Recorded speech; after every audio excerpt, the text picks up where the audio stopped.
They say every marriage has its secrets, some small enough to slip under the radar, others large enough to crack the very foundations of trust. But what if the secret is discovered in the most unforgiving spotlight of all, a crowded upscale restaurant? And what if, at the exact moment, a wife learns about her husband's betrayal? She's carrying his child, unsure whether to expose him, protect him, or destroy everything in one impulsive move. This story follows the meteoric rise and catastrophic fall of Derek Harrington, a man who had it all until one dinner turned his world into a firestorm of scandal and investigation. Derek Harrington had always exuded a confidence that verged on arrogance. He was the type of man people noticed in a room, tall, well-groomed, with an intense gaze that made you think he saw your secrets before you even decided to trust him. At 37, he was already heading one of the fastest-growing private tech investment firms in the country. Harrington Ventures nestled in the heart of New York City. Many had whispered comparisons. He could be the next Elon Musk, or he's aiming to dethrone Bill Gates in philanthropic efforts. Of course, those comparisons were mostly hot air in the media, but Derek ate them up like candy and fueled his ambition further. He had grown up in a modest home in Syracuse, New York, the son of a middle school teacher and an unemployed mechanic. Derek swore to himself at a young age that he would never again know the taste of poverty and uncertainty. If there was a mountain, he would climb it. If there was a competitor, he would annihilate them, or better yet, buy them out. Ever since his first big deal, a startup buyout that netted him a cool $20 million by the age of 26, Derek became addicted to the thrill of high-stakes ventures. His wife, Catherine Harrington, was the silent strength behind him.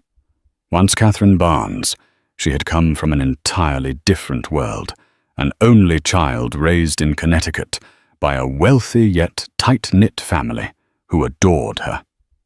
Catherine's father, Alexander Barnes, had a small but respectable real estate firm that catered to elite clients.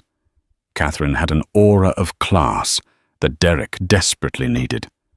Although he was confident in boardrooms and pitch meetings, he often floundered in high society's intricacies. Catherine taught him how to navigate those elite circles with charm and grace. For the past 6 years, their marriage had been a blend of love-shared ambition and occasional tension, particularly since Derek began pouring all his time into Harrington Ventures. Catherine had repeatedly asked for a child, a family. Derek always said, soon pushing it down his list of priorities. But finally, to Catherine's breathless joy, she became pregnant. Derek, for his part, seemed excited, though many nights he would return home after midnight, exhausted, complaining about client dinners or late-night strategy sessions. Still, Catherine believed in him. She believed in his vision, in his ability to provide not just for her, but for their soon-to-arrive child. Even if love had cooled into routine, she trusted Derek would protect their family. She had no idea her entire life would be thrown upside down by one small choice, deciding to meet an old friend for dinner in the heart of Manhattan. Catherine had not planned to be at the upscale restaurant Aux Merveilles that particular night. She was 8 months pregnant and feeling more fatigued than usual. But her college friend, Melanie Carter, was passing through New York for the first time in years and insisted on seeing her. To Catherine, it felt like an unexpected gift, an escape from waiting at home alone for Derek to walk through the door at some unknown hour. Melanie had chosen Aux Merveilles because she'd read about it in a luxury travel magazine. The interior glimmered with crystal chandeliers, and each table was separated by translucent screens that glowed with soft amber light. The gentle hum of hushed conversations filled the air, occasionally interrupted by the clink of expensive dinnerware. Catherine arrived early, leaning on the hostess stand for a moment to steady herself. A sympathetic staff member immediately guided her to a plush velvet seat and offered a glass of water. She felt a bit out of place in her maternity dress, noting the swirl of elegant women in cocktail dresses and men in tailored suits. But she brushed off the discomfort. She was here to see her friend, not to impress the Manhattan elite. While waiting for Melanie, Catherine decided to freshen up in the restroom. On her way back, something caught her attention through the filmy screen of a private dining area. At first, she had no idea why her gaze lingered there. She could see a man's silhouette, tall and commanding, and across from him sat a slim figure with flowing dark hair. Catherine's heart twitched. The tilt of the man's head, the way he gestured with his hand, that was Derek's mannerism. But it couldn't be. Derek had told her he was in an urgent meeting on the other side of town. Her heart pounding. Catherine took careful steps toward the screen, making sure to stay hidden behind the plush drapery that separated the main dining area from the private alcoves. A waiter passed by, but she quickly turned away, pretending to examine a painting on the wall until he was gone. Then she returned her gaze to the table. Yes. It was Derek. He was dressed in a charcoal suit, the kind he wore for special private events. And he wasn't dining with a business associate. His companion was a woman with an air of cold, dazzling beauty. Catherine didn't recognize her immediately. Maybe she was a client. But then she noticed the way the woman's hand stretched across the table to rest on Derek's fingers, a gesture far too intimate for a business meeting. Catherine's stomach churned. She felt dizzy. She almost rushed forward to confront him, but some primal sense of caution rooted her to the spot. She wasn't prepared for a scene. She didn't know if she was strong enough to face the answers to the burning questions swirling in her mind. So she watched. Derek leaned in, and the woman did the same, her glossy black hair falling forward to frame her face. Catherine could make out the name Sabrina Chen from the conversation. They chuckled softly, and Derek brushed a strand of the woman's hair back behind her ear. Catherine's hands shook, tears threatening to flood her eyes. She pressed herself against the wall. She needed to get out of there, needed to breathe. She turned and hurried away, nearly running into a startled Melanie who was just arriving. Melanie took one look at Catherine's pale face, then glanced curiously at the private alcove. "Are you okay?" she asked, hands gripping Catherine's arms gently. "My goodness, you look like you've seen a ghost." In a strangled voice, Catherine replied, "I'm not feeling well, Mel. Can we go somewhere else?" Melanie, always sensitive, nodded without question. She guided Catherine outside, hailed a taxi, and insisted they go back to Catherine's penthouse so she could rest. Catherine murmured something about not wanting to be alone, about needing to talk. Once in the taxi, she told Melanie everything, that Derek was there with another woman, clearly more than a business associate. Her friend listened, anger flaming in her eyes. "You need to confront him," Melanie said. "He can't get away with this, especially now when you're about to have his child." But Catherine felt paralyzed. Her mind spun with a million scenarios, none of them good. She wanted the safety of denial, to pretend she didn't witness the betrayal. But she also wanted the raw truth. By the time they reached her penthouse, she had made a decision she would wait for Derek to come home. He would have to look her in the eye and explain. Night stretched on with excruciating slowness. Melanie offered to stay, but Catherine insisted she'd manage. She needed to confront her husband alone. So Melanie left with repeated promises that Catherine call her for any reason, day or night. The apartment felt cavernous once Catherine was alone. Her baby kicked inside her as if sensing her mother's distress. Sometime near midnight, Catherine dozed off on the living room couch, still in her maternity dress and heels, phone clutched in her trembling hand. She awoke to the click of the front door. Derek stepped in laptop bag over his shoulder tie, slightly loosened. He paused when he saw her lying on the couch in the dim light. "You're still awake?" he asked, crossing the room to place a kiss on her forehead. His breath smelled faintly of wine. Catherine recoiled, the sting of his betrayal fresh in her mind. She struggled to compose herself, but emotion burst forth. "Where were you?" Derek froze, obviously caught off guard by her accusatory tone. "I told you I had a meeting." "Don't lie," Catherine shouted. "I saw you, Derek. I saw you at Aux Merveilles with some woman named Sabrina Chen. You were touching her hair."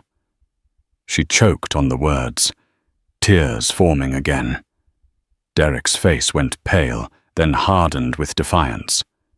"You were spying on me." "Catherine, what were you doing there? Having dinner with a friend," she shot back. "But that's not the point. Don't try to twist this around. Just tell me the truth." He ran a hand through his hair, pacing. "She's just a client. Nothing more. The hair thing, it was just a friendly gesture. You know how these international investors can be. They appreciate closeness, personal connections. She's considering a large investment in Harrington Ventures." Catherine stared at him, heart twisting with disbelief. "I'm not a child, Derek. I know what I saw. That was no casual client dinner." He let out a breath, lips pressed together. "Okay. We're close. But it's complicated. Sabrina has connections with major stakeholders in Asia. She expects a certain rapport. If I don't keep her happy, we could lose a multi-million-dollar deal. So you're sleeping with her to make her invest." Catherine's voice trembled with fury and despair. "It's not that simple," Derek said, but he didn't deny it. "This is business, Catherine. And it's not... it's not what you think. Yes, she's flirtatious. Maybe I crossed a line, but it's for the company, for our future." Catherine stood, a surge of anger giving her strength, even in her pregnant state. "Our future, our child's future. This is how you plan to secure it, by betraying me." Derek's eyes flickered with guilt. But then he hardened again. "You don't understand the pressure I'm under. Harrington Ventures is on the verge of a major breakthrough. A single large investment could catapult us into the realm of industry giants. I can't afford to let moral qualms hold me back." Catherine felt as if the floor were dropping out from beneath her. She recognized Derek's ambition had always been borderline obsessive. But hearing him admit he'd compromised their marriage, the very sanctity of their relationship just for a deal, she had no words. A wave of exhaustion crashed over her, mingled with heartbreak. "Get out," she finally managed, voice weak yet resolute. "Catherine," he started. She turned away. "Sleep in the guest room. I can't even look at you right now." He opened his mouth to argue, then thought better of it. Silent, he retreated to the guest bedroom, leaving Catherine to collapse onto the couch in tears. As she drifted in a half-conscious state of heartbreak, a single question throbbed in her mind. How could he do this to us? Sunlight spilled through the floor-to-ceiling windows of the penthouse, stirring Catherine from a fitful sleep. She sat up, her body aching from the night spent on the couch. She half expected Derek to appear with an apology or at least an explanation better than it's for the deal. But the apartment was silent. A check of the guest room revealed he was gone. No note, no text. Only the faint smell of his cologne in the hallway. Catherine felt bitterness coil inside her like a snake. Had he left for work as though nothing had happened? Trying to compose herself, she went about her morning routine, feeding their fluffy grey cat Winston, who circled her legs anxiously, making a cup of tea, gazing out at the city skyline. But none of it soothed her. Her phone buzzed with a message from Melanie. She simply texted, "I'm here for you," followed by a heart emoji. Catherine typed a quick thanks and debated what to do next. Should she confront Derek at his office? Should she call her father? Confide in him? Then as she paced through the living room, the TV caught her attention. A news ticker scrolled across the bottom, and the anchor's solemn voice filled the silence. Ongoing investigation into potential insider trading and financial misconduct at Harrington Ventures. Derek Harrington's office has not yet released a statement, but sources say officials from the SEC are looking into suspicious activity. Catherine fumbled for the remote and turned up the volume. Her heart pounded with alarm. Investigation insider trading. This was the first she'd heard of anything official. The anchor went on. Harrington Ventures soared to prominence in the last few years, drawing comparisons to major tech moguls like Elon Musk and Bill Gates. But now regulators question whether certain investment gains came from illicitly obtained information. Derek Harrington was spotted at a private dinner last night with an unidentified associate, leading to speculation on whether this meeting is connected to the alleged misconduct. In that moment, Catherine felt a strange mixture of shock and vindication. She remembered the hush of Oxmervale, the private table Derek's murmured conversation with Sabrina Chen. Was this the reason for that meeting? She grabbed her phone and scrolled through financial news sites. All of them were erupting with the story. Harrington Ventures under siege. One headline read, "Inside the SEC probe teased another." She found nothing that concretely linked Sabrina Chen to the scandal, only rumors that Derek was meeting with someone who might hold the key to hush money or secret deals. Anxiety clawed at Catherine's stomach. This was beyond a marital betrayal. It might be a legal catastrophe. She needed answers. She dialed Derek's cell, but it went straight to voicemail. Her next thought was to contact his assistant, the ever-efficient Amanda Wu, who always picked up or responded promptly. But even Amanda's phone rang until voicemail kicked in. Fearing the worst, Catherine decided to put aside her heartbreak for a moment and do what she could to protect her family. She reached for her coat and bag, then headed out the door, determined to confront Derek at his office if necessary. The offices of Harrington Ventures occupied the 20th through 22nd floors of a gleaming steel and glass tower in Midtown. When Catherine arrived, the usual bustle in the lobby was replaced by a tense hush. Small clusters of employees whispered, casting anxious glances toward a row of men in dark suits who were busy rifling through documents and laptops. It was clear the investigation was well underway. Catherine stepped off the elevator on the 22nd floor, where Derek's corner office overlooked the city. She braced herself for the sight of more investigators. Instead, she found the reception area swarming with them. She approached a stern-faced man, flipping through files. "Excuse me, I'm Catherine Harrington. I need to see my husband." He regarded her warily. "Do you have an appointment?" She almost laughed at the absurdity. "Appointment, I'm his wife. Is Derek in his office?" The man jerked his head toward a closed door. "He's in a meeting with the SEC officials and his legal team. Best if you wait." Catherine felt her patience slip.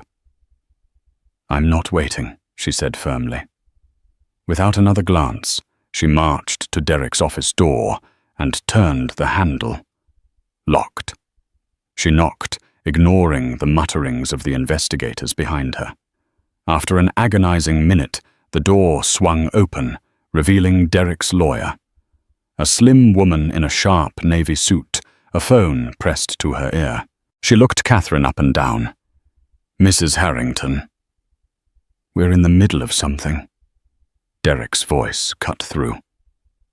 "Let her in." The lawyer stepped aside, and Catherine entered the office. Derek stood at his desk, arms folded, face drawn and tired. Two men in dark suits sat in chairs across from him, notes scattered on the table. They regarded Catherine neutrally before turning back to Derek. "We'll give you a moment," one of the men said, as they gathered up their documents and stepped out. An awkward hush fell. Catherine closed the door behind them. For a heartbeat, she and Derek just stared at each other, the memory of last night's argument hanging between them. His eyes flickered with guilt concern, and something else, maybe relief. "Catherine." He began running a hand over his face. "I was going to call you once this settled." Her anger reignited at his dismissive tone. "Settled, Derek. You're under investigation by the SEC. This isn't a small pothole in the road. The news is everywhere." He sighed. "Look, I can't say much right now. It's an internal matter, and our lawyers say we should cooperate, but keep quiet publicly. There have been rumors of insider trading, but it's a misunderstanding. We're sorting it out." "A misunderstanding," Catherine repeated. "Does this have anything to do with Sabrina Chen and last night's dinner?" Derek flinched at the name. "Why would you think—" "Because the news outlets are already speculating about it." "Derek," she hissed. "If you were with her to discuss some insider deal—" "Stop," he cut in, raising a hand. "I can't talk about her. Not here, not now. Let's just say I have things under control." Catherine couldn't believe what she was hearing. Under control? "Derek, the entire office is crawling with investigators. I can't even reach your assistant." Amanda was told not to talk to anyone without the lawyers present, Derek said tightly. "She's in a conference room with them now. This is standard procedure." "Standard procedure?" Catherine echoed, her voice faint with incredulity. "How far does this go, Derek? Because if you think I'm going to sit at home pregnant while you're possibly facing criminal charges—" "I didn't do anything illegal," he snapped, though sweat beaded at his temple. "Sabrina, it's complicated. She brought me some stock tips about a company we were considering investing in. She claimed she had reliable leads." "You used them?" Catherine pressed her heart, pounding. He swallowed. "Not exactly. I just moved some assets around. I didn't know it would be considered insider information. She told me it was her own research, that it was legit. I never expected the SEC to come knocking." Catherine's mind reeled. So he had used Sabrina's tips, likely crossing a line into illegal territory. She stared at him, struggling to reconcile the charismatic man she fell in love with, the father of her unborn child, with this desperate figure in front of her. Finally she said, "What do you want from me?" "Derek." He looked pained. "I need you to trust me. I'm meeting with Sabrina this afternoon to clarify things. She owes me an explanation. If she fed me illegal tips, it's on her. My lawyers can argue that I was deceived." Catherine's breath caught. "You're meeting her again? After last night?" "It's business," he insisted. "Look, I get how bad this looks. But if you want to protect our family, you'll let me handle this. I promise I'll fix it." Part of Catherine wanted to cling to the hope that he could, but she saw the desperation in his eyes, the guilt and confusion swirling there. His ambition, once so inspiring, had turned into a reckless obsession that might cost him everything. Maybe she should walk away, call her father, pack a bag, and leave. But she couldn't, at least not yet. She carried his child, and some piece of her still loved him. She nodded once. Fine. But I'm not leaving you alone in this. I'm staying in the city. I'll do what I can to help. Derek exhaled relief passing over his face. He reached for her hands, but she stepped back. I'll trust you for now, she said, voice trembling. But remember, Derek, trust isn't infinite. You've already broken it once. That afternoon, Catherine found herself restless, pacing the penthouse. The SEC had allowed Derek to remain at the office, but insisted he provide any requested documents on demand. His phone was undoubtedly monitored, and Sabrina Chen was labeled a person of interest. Catherine tried to focus on calm.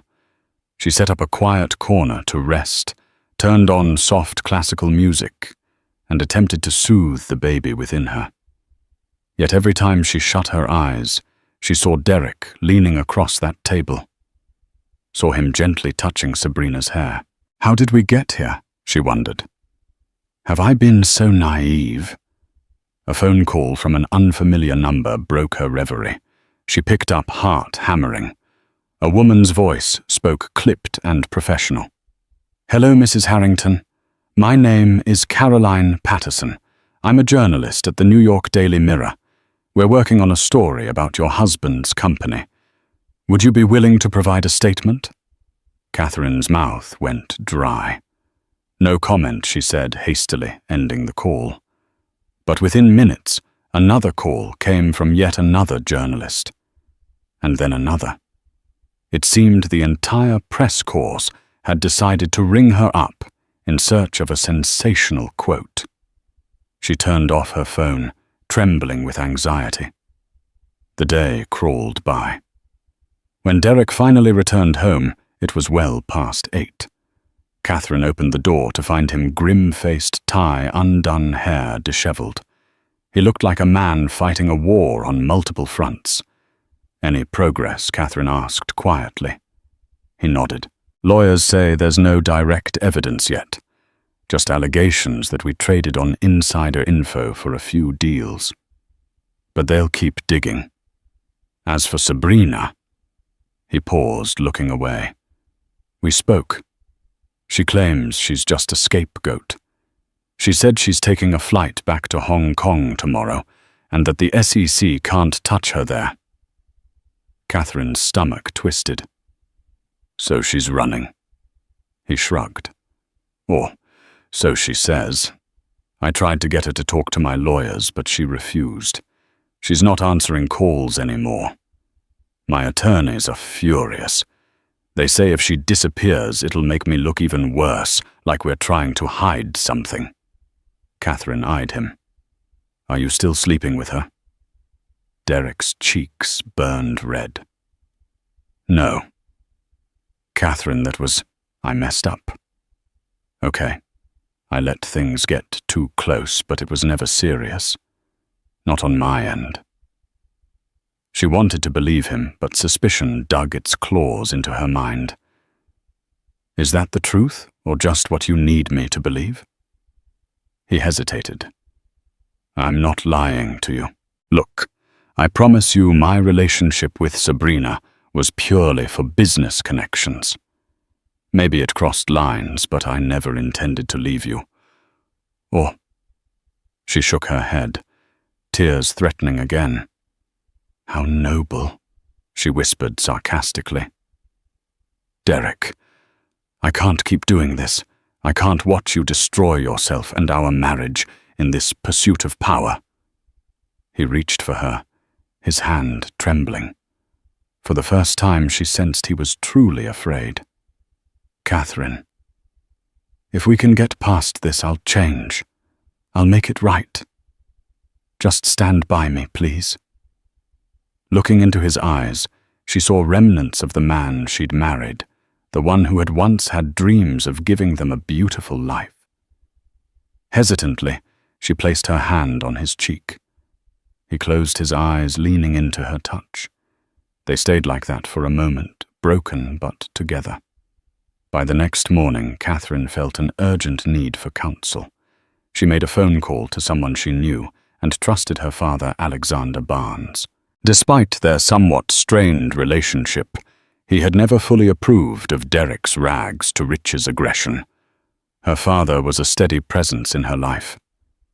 "Dad," she said quietly when he picked up. "Things are bad. Derek's company is under investigation. There's rumors of insider trading." She heard him exhale. "I saw the news. Are you all right?" "I don't know," she confessed.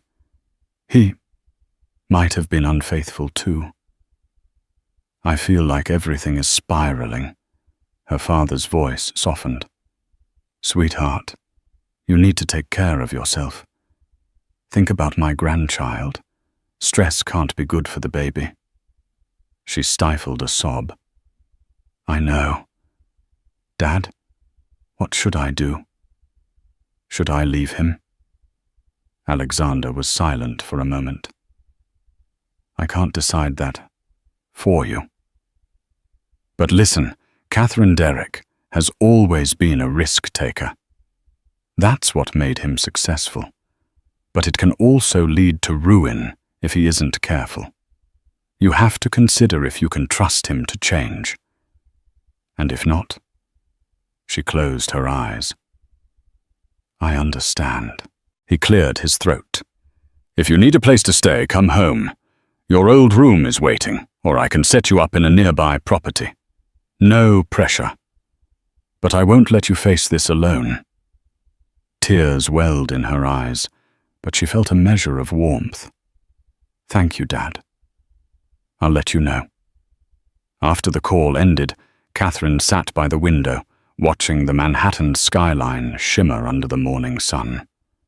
Memories danced in her mind. Meeting Derek at a charity gala, her father hosted the spark in his eyes as he talked about turning dreams into reality, the sweet way he'd slipped a note into her coat pocket with an invitation for a first date.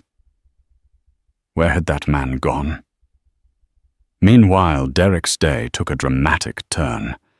He was set to appear for a voluntary discussion at the SEC offices downtown. His lawyers insisted that showing openness would help. But an hour before he was supposed to leave, a text from an unknown number arrived. "Meet me at the Park Regency Hotel room, T02. Urgent. Sabrina." His heart pounded. Why would Sabrina risk contacting him now, especially if she was supposedly leaving the country? He showed the text to his head lawyer, Edward Langley, who frowned. "That's ill-advised. She's already under suspicion." Derek frowned. "But if she has evidence to exonerate me or some angle we can use, it could save the company." Langley shook his head. "We can't stop you from going, but this is dangerous. If the SEC finds out, they might interpret it as conspiracy. You should consider letting me or one of the associates go with you." But Derek shook his head. "She might not talk if there's a lawyer present. I'll go alone, but I'll record everything." Langley frowned more deeply. "Just be careful. And whatever you do, don't offer her money or anything that can be interpreted as bribery." Derek nodded grimly. He texted Sabrina back. "I'll be there in 30 minutes. Then he instructed his driver to head to the Park Regency. Anxiety prickled his skin as he imagined the worst: a sting operation, a setup by the SEC, or even blackmail from Sabrina herself. When he arrived at room 1902, he found the door slightly ajar. He knocked softly, hearing the faint sound of classical music from inside. Sabrina's voice called out, "Come in." He stepped into the suite, scanning the opulent living area. Marble floors, plush sofas, fresh roses on the coffee table. Sabrina stood by a window wearing a sleek black dress. She looked impeccable every inch, the mysterious femme fatale. Her gaze locked on Derek. "Don't be shy," she said with a purr. "We don't have much time." Derek hesitated by the door. "Why did you call me here?" She beckoned him over. As he stepped forward, she gestured for him to sit on the sofa. He remained standing. "I'm not staying long. Talk." Sabrina smiled, though tension radiated off her. "I'm leaving for Hong Kong in a few hours. I just wanted to mend things between us." "I never meant for you to get in trouble." He shook his head, anger flaring. "You handed me illegal tips. That's exactly how I got in trouble." She narrowed her eyes. "Don't pretend you didn't know the risks, Derek. You're a smart man. No one invests millions blindly. You could have done your own diligence, but you were too eager." He opened his mouth to retort, but she continued. "Anyway, let's not argue about the past. I have a proposition. I can provide documentation that proves I misled you, that I told you it was my own research, and you relied on it in good faith. If the SEC sees that you could walk away with little more than a slap on the wrist." Derek's heart skipped. "So you'll confess to lying?" She shrugged, a coy smile on her lips. "I'll say whatever you need me to say, for the right price." He clenched his jaw. "What price?" She sauntered to a small table and picked up a folder. "I have it all here, emails, transcripts. It's quite convincing. I want $5 million. Derek nearly choked. $5 million? Sabrina. That's blackmail. Her lips curled. Call it compensation. I'll be ostracized from my circles. I can't do business with you or your connections again. I'll have to rebuild from scratch. Derek's mind spun. $5 million was no small amount, but his company was worth hundreds of millions. If the investigation destroyed it, he could lose everything. Still, even if paying Sabrina might clear him, it was absolutely illegal to bribe a witness. This could bury him deeper in legal trouble. He took a step back, shaking his head. I can't do that. My lawyers would kill me. She rolled her eyes. Your lawyers, Derek. You won't need them if you're indicted. You'll be lucky to avoid jail. He stared at her, fury boiling. So this was your plan all along? To reel me in, feed me these tips and then blackmail me? Sabrina's eyes flashed. Don't be naive. You pursued me for my connections. We used each other. Now let's finish the transaction.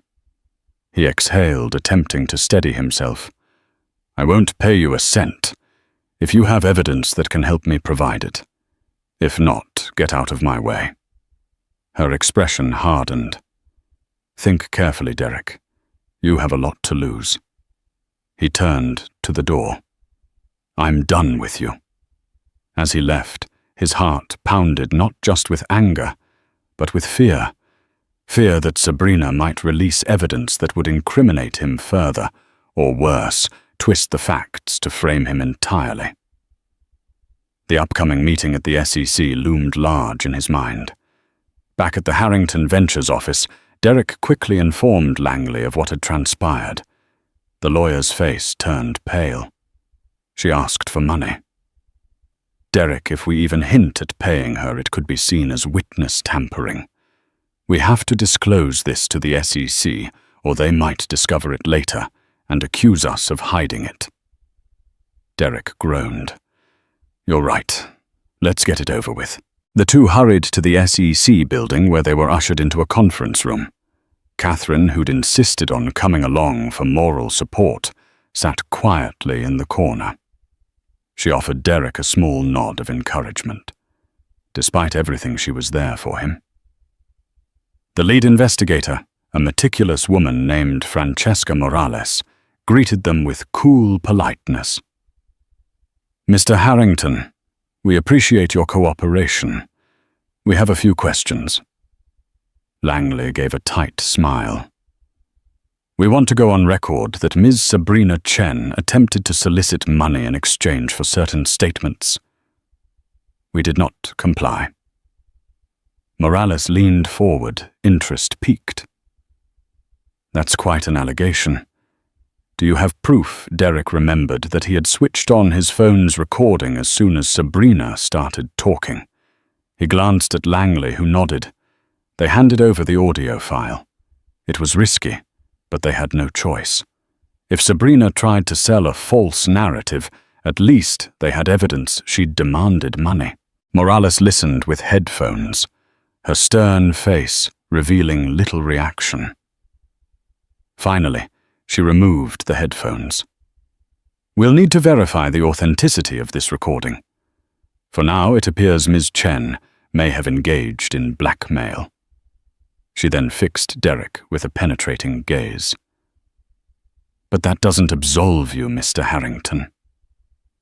Regardless of Ms. Chen's motives, if you used insider information knowingly or not, you remain accountable.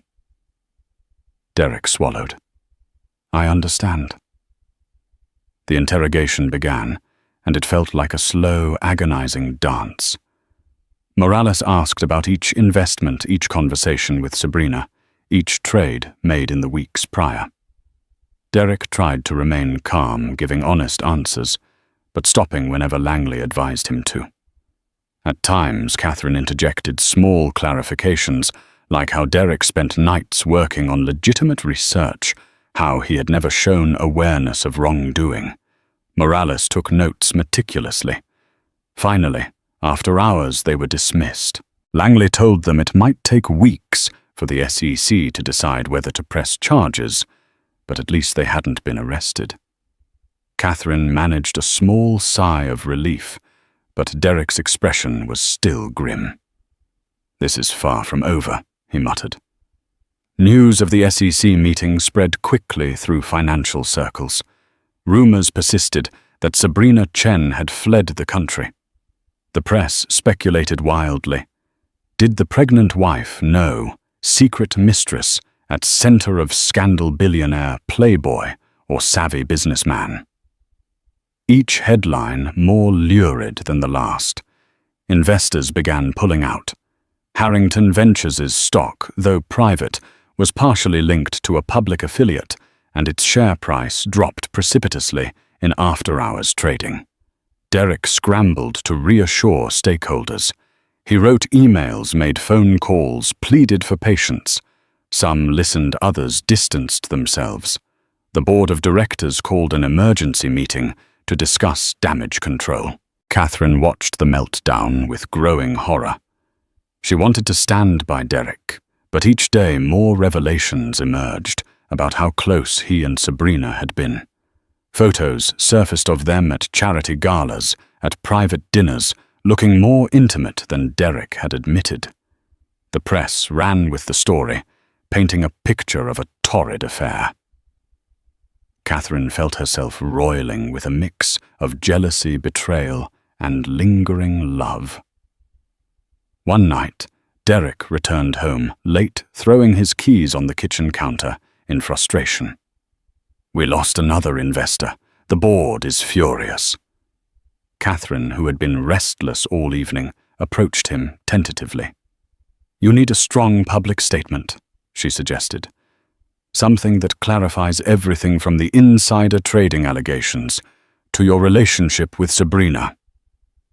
He slammed his fist on the counter. I can't talk about the investigation publicly, Catherine. The lawyers forbid it. And as for Sabrina, I'd just be fueling the tabloid fire. She tried to maintain composure. So you do nothing? His face twisted with exhaustion. Yes, for now. We do nothing. The lawyers say we need to wait until the SEC finishes their inquiry. Then we can mount a defense. Catherine nodded numbly. She felt shut out.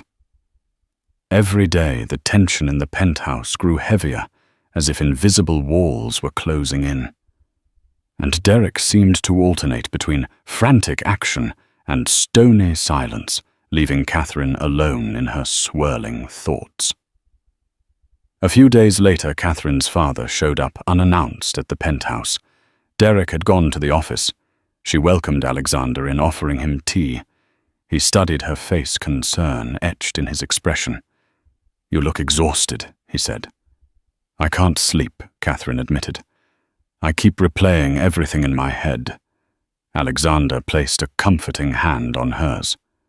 "Come home with me, at least for a while, to clear your head. Give Derek space to sort this out." She hesitated, torn. I don't want to abandon him." Alexander sighed.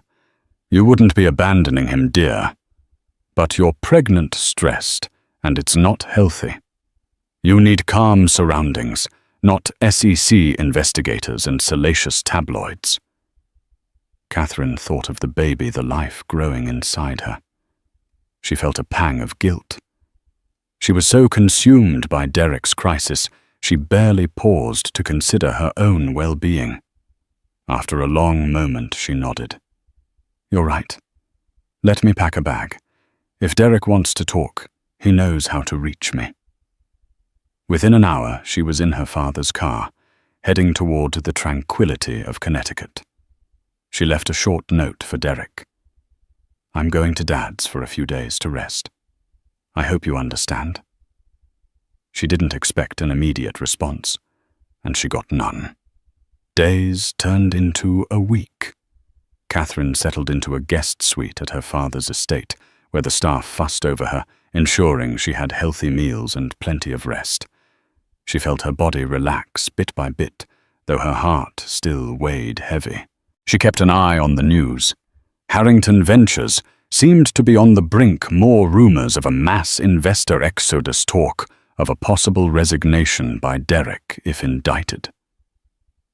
Then one afternoon, Catherine received a call from an unexpected source, Amanda Wu, Derek's assistant. Amanda's voice trembled with urgency. "Mrs. Harrington, I'm sorry to bother you, but there's something you should know." Catherine gripped the phone. "What is it?"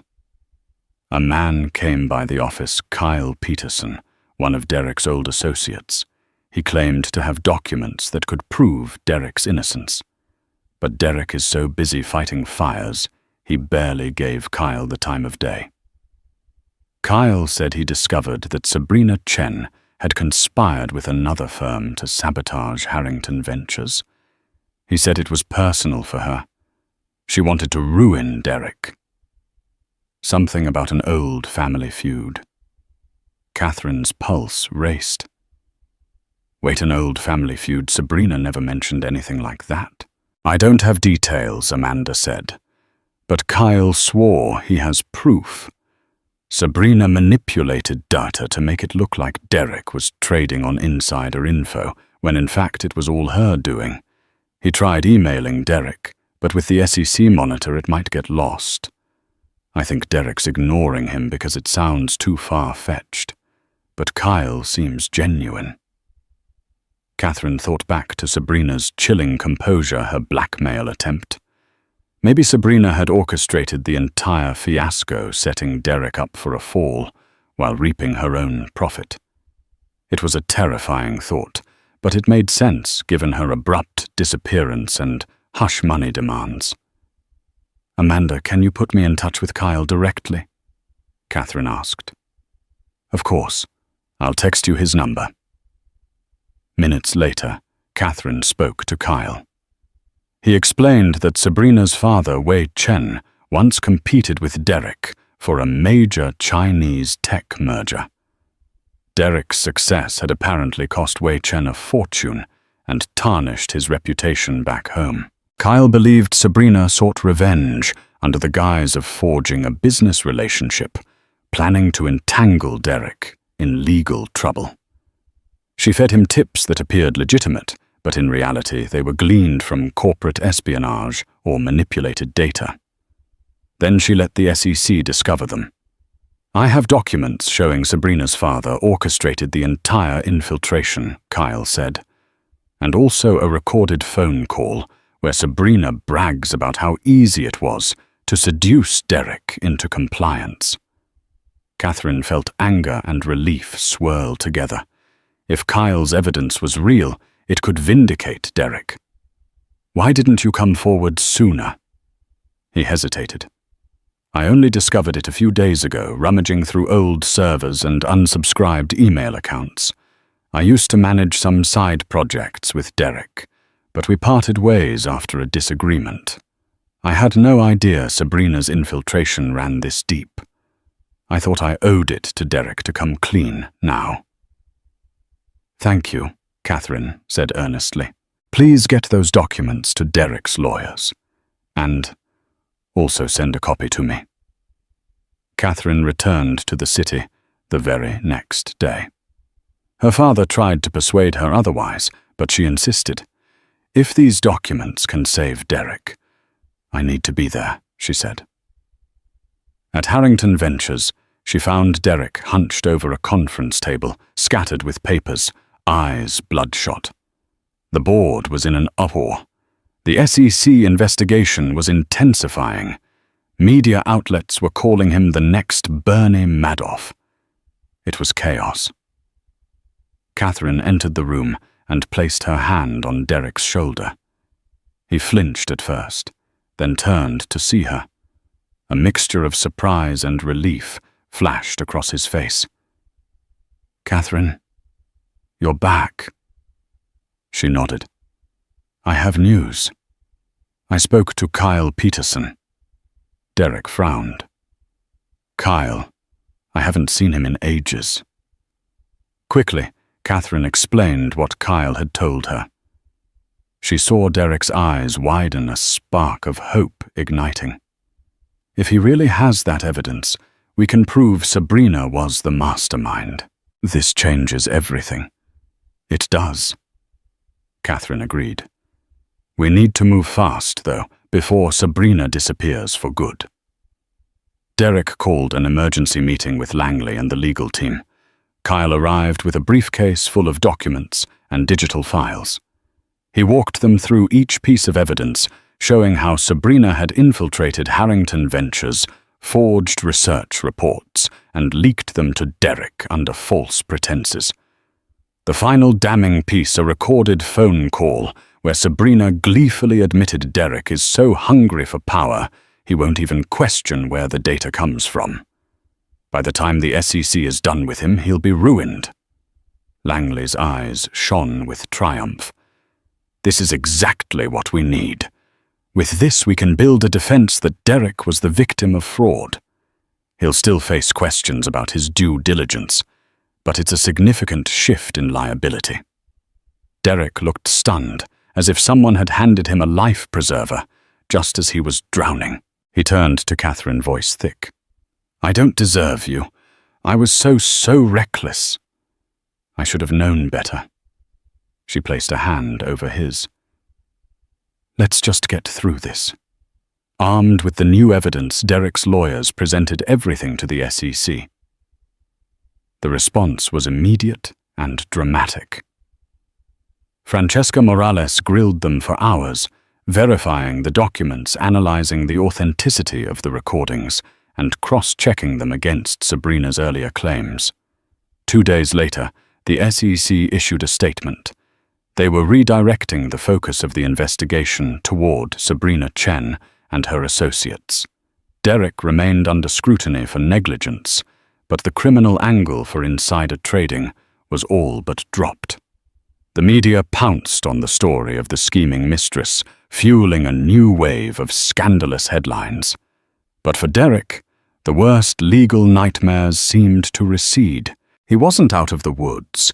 Entirely civil penalties for failing to perform proper diligence could still be on the table, and Harrington Ventures' reputation was badly tarnished.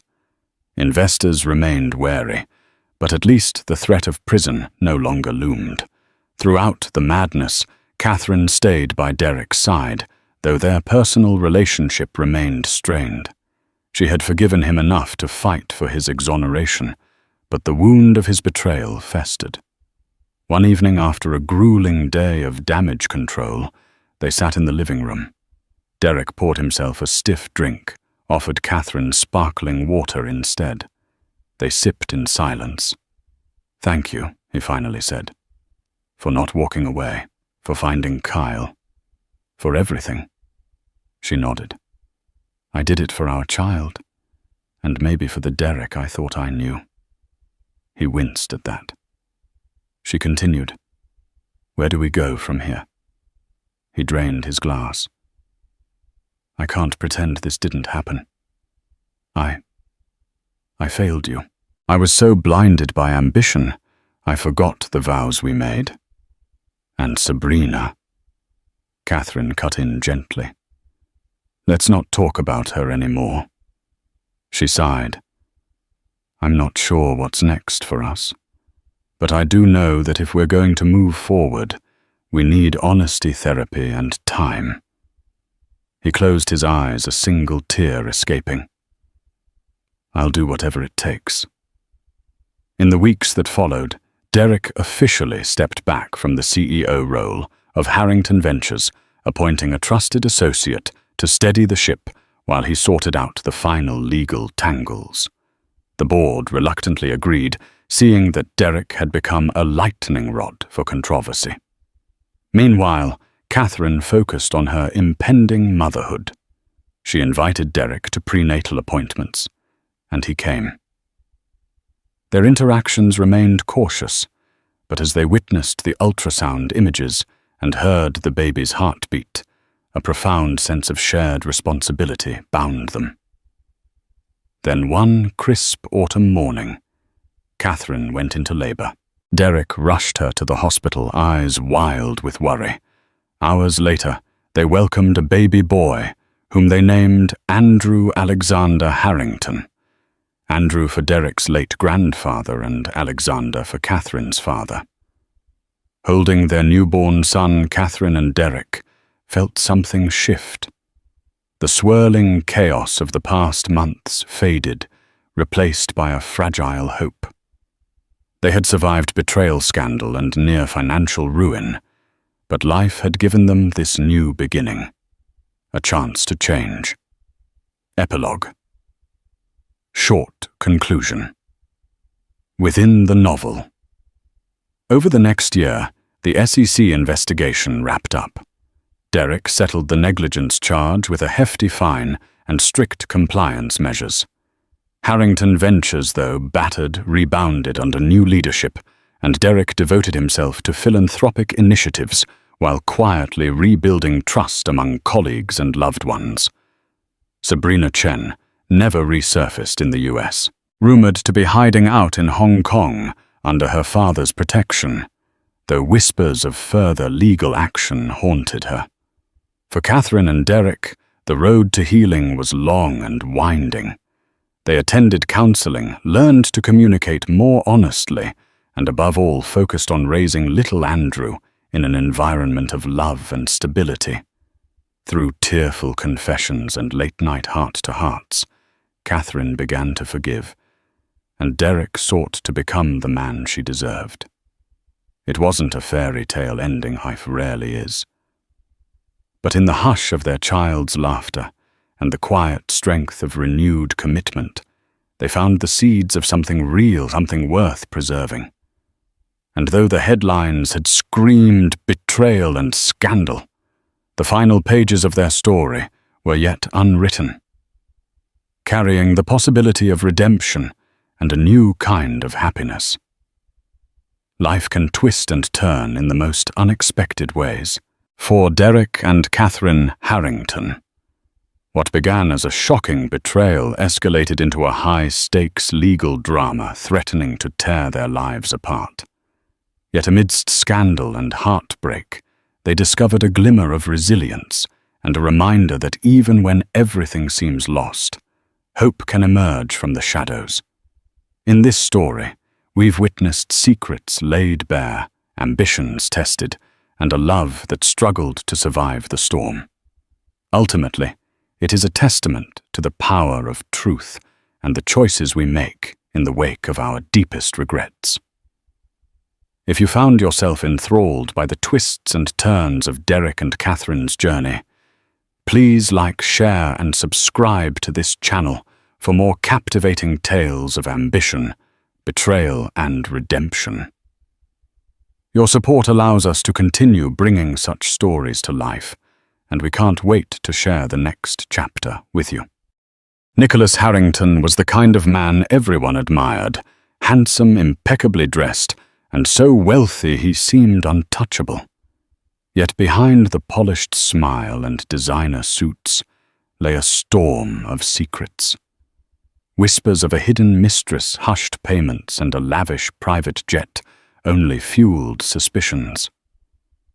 Meanwhile, his pregnant wife, Vivian, presented the perfect picture of elegance, but her gentle demeanor hid a fierce determination. When rumors morphed into revelations and heartbreak morphed into fury, Nicholas found himself caught between two formidable women. One held his heart with her forbidden allure. The other held his future in her hands, and she wouldn't hesitate to destroy him. Nicholas Harrington was the name on everyone's lips in Manhattan's high society. He'd been splashed across the pages of Forbes for amassing an empire of tech startups merged under his flagship company, Harrington Innovations.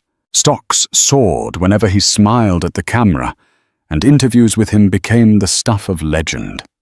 Indeed, Nicholas possessed an air of unflappable confidence, arguably his greatest asset. Yet behind the glitz, he nursed a sense of emptiness he seldom acknowledged. Only 3 years ago, he had swept Vivian Chambers, now Vivian Harrington, off her feet. They wed at St. Patrick's Cathedral, surrounded by luminaries like Warren Buffett and Anna Wintour. The tabloids called it the wedding of the year, and it looked from the outside like a fairy tale.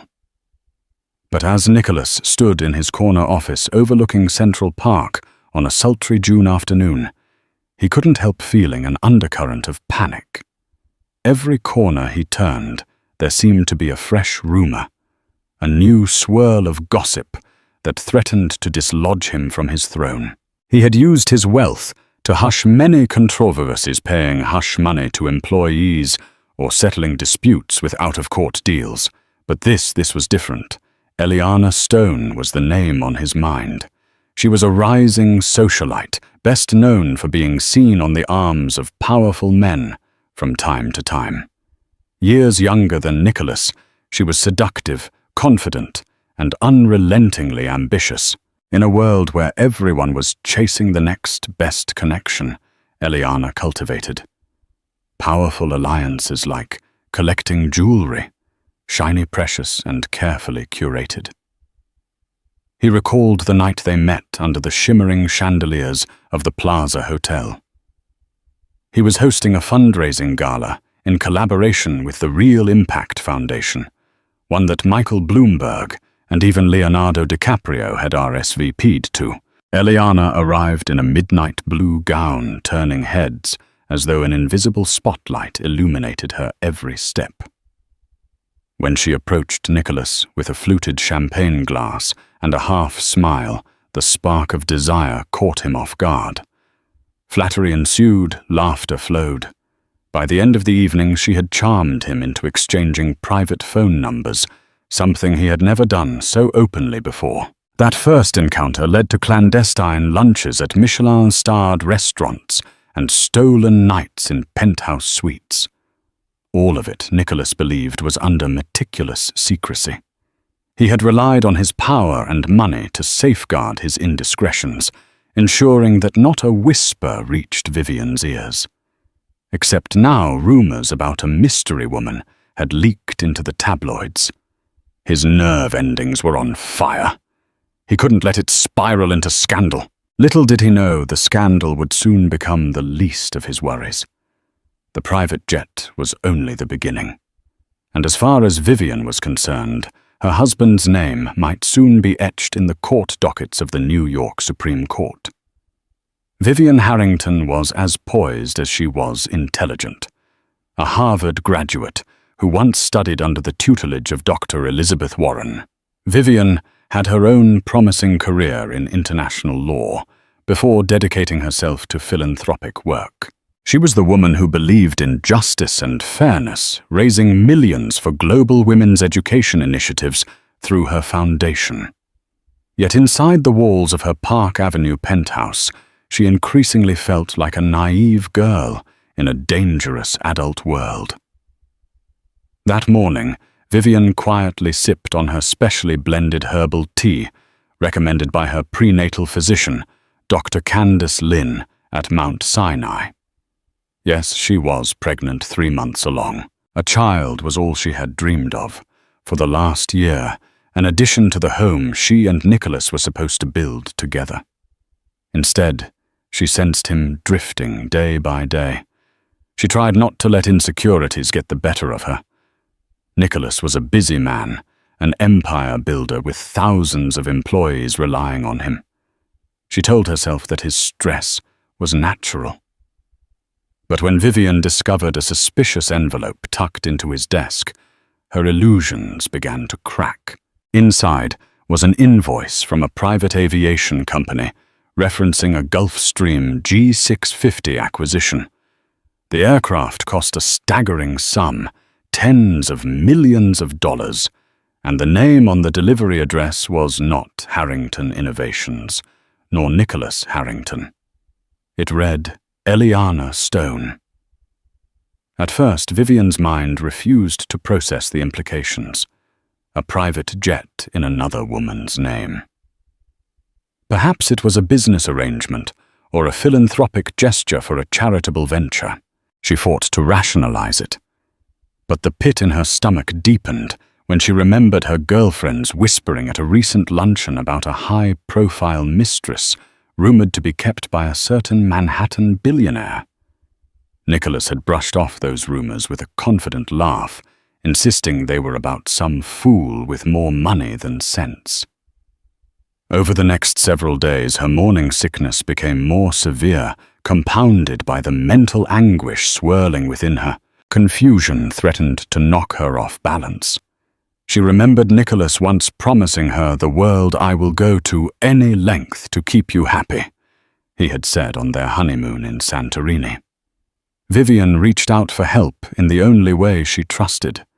She called her best friend and confidant, Dr. Elise Parker, a renowned psychologist. Elise provided a listening ear, but warned her to gather more information before confronting Nicholas. After all, if he was truly funneling money into a mistress, there might be deeper layers at play. Vivian tried to calm herself, but that single invoice refused to disappear from her thoughts. She spent nights thinking of the unborn child within her, a child who deserved a stable family, a healthy father, and a mother who wasn't paralyzed by betrayal. As the seeds of suspicion took root, her resolve hardened. She would not be deceived. Vivian Harrington was about to embark on a path that would shake her marriage to its core. Eliana Stone didn't see herself as a mistress, let alone a kept woman. To her, that term was archaic, reserved for women lacking agency. Eliana considered herself a strategist. A Denver native, she had relocated to New York in her early 20s, chasing a career in fashion design. Yet she quickly discovered that her real talent lay in navigating social circles. She was bright, persuasive, and adept at reading a room. Once she found her way into Manhattan's elite gatherings, she leveraged her beauty and wit to forge relationships with the city's movers and shakers. On one particularly humid evening, Eliana stepped out of a black Escalade in front of a private hangar at Teterboro Airport. The manager of the facility, Richard Combs, an old friend she had once dated, casually greeted her with a wary smile. He handed her a set of documents referencing the brand-new Gulfstream G650 that unbelievably Nicholas Harrington had purchased in her name. Eliana was no stranger to lavish gifts. She had once been flown to Dubai by a European royal who wanted nothing more than her presence on his yacht. She had a closet full of designer items bestowed by admirers, but this private jet was on another level. Her heart hammered as she read the certificate of ownership. Nicholas had confided in her that he wanted to ensure her comfort for traveling to philanthropic events and business summits abroad. But Eliana wasn't naive. She knew this was more than a thoughtful gesture. It was Nicholas's attempt to keep her tethered to him away from prying eyes of the city. The jet was both a bribe and a fortress guaranteeing her silence and loyalty. Yet part of Eliana recoiled. She had never planned to become so intricately tied to any single man, especially not one with a pregnant wife. The tabloids had begun sniffing around, and she feared the blowback that might fall on her if she found herself in the crosshairs of Vivian Harrington's circle. Vivian was formidable. Harvard-educated philanthropic, loved by Manhattan's elite. One misstep, Eliana reasoned, and it could be game over for her carefully curated image. Eliana contemplated her next steps. If Nicholas was that desperate to hide her from the public eye, was there something bigger behind the scenes? She had heard rumors about SEC investigations into a few of his acquisitions. Had she tied her fate to a man with looming legal troubles? She texted Nicholas a simple message: "We need to talk." Eliana was determined to control the narrative, even if it meant confronting him about the real reasons behind this extravagant gift. Because if there was one thing she had learned in New York, it was that knowledge equaled power, and she would not hesitate to use that power, no matter whose heart got broken in the process. Nicholas arrived home late, nerves fraying like the edges of a tattered flag. The doorman gave him a polite nod, but Nicholas barely registered it as he stepped into the lavish marble lobby of his Park Avenue building. It was nearly midnight, and he expected Vivian to be asleep. What he didn't expect was to find her waiting in the living room. Lights dimmed silhouette, rigid against the city lights, beyond the floor-to-ceiling windows. Vivian. He tried for a gentle tone, but his voice trembled. There was a sense of dread prickling the air. She slowly turned, revealing tear-streaked cheeks. She had a file in her hands, a sheaf of papers. Nicholas recognized them almost immediately. They were documents from the private aviation deal. His pulse accelerated. "Is there something you want to tell me?" "Nicholas?"